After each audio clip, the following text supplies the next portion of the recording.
Hi, Sandra Van Gilder here, and I'm at G3 Physical Therapy, where I'm talking about a whole body approach to helping your aches and pains and your injuries. So today I'm going to be talking about the upper neck and how your posture is and the rest of your body can really influence if you have neck pain and headaches.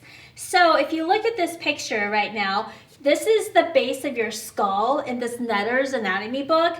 And then you can see how like these are little deep muscles that connect into your neck vertebrae. But if you look over here on this other side, you can see how there's even bigger muscles like the upper traps and lower traps and all these other muscles that connect to the base of your neck into your shoulder blade, even towards your lower back. Okay.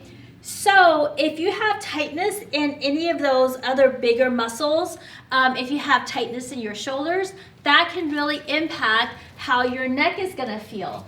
But one of the biggest things actually that impacts your neck is actually your posture. So if you're standing up straight and your head is above and over your shoulder, and your shoulder is nicely square and above your hips, and your hips are above your ankles, then you're essentially an upright structure that is stable and supported.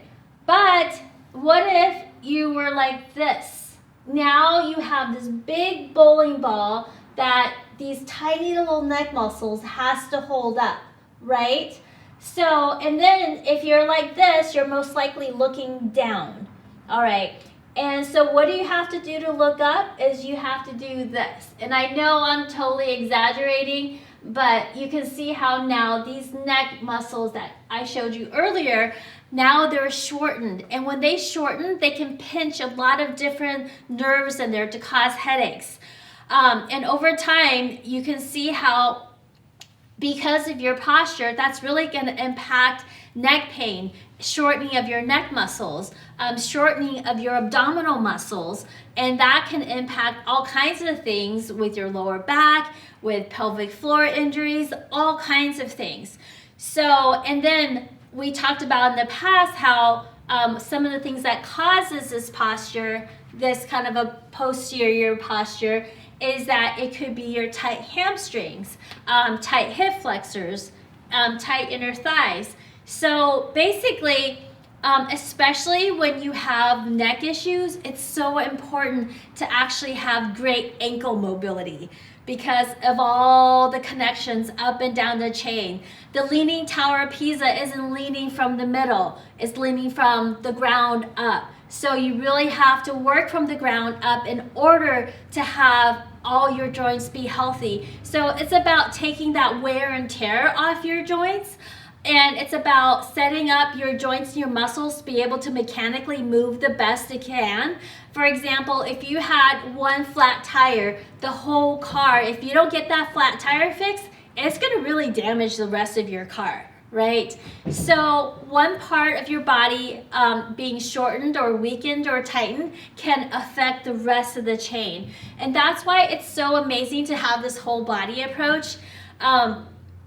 If you haven't thought about that, if you have had neck pain and all you've done are just neck massages and neck manipulations or mobilizations, maybe it's time to look at your posture, but not just here. What about your hips? What about your ankles? You know, all these things. So I hope this was super helpful. If you have any questions, please reach out.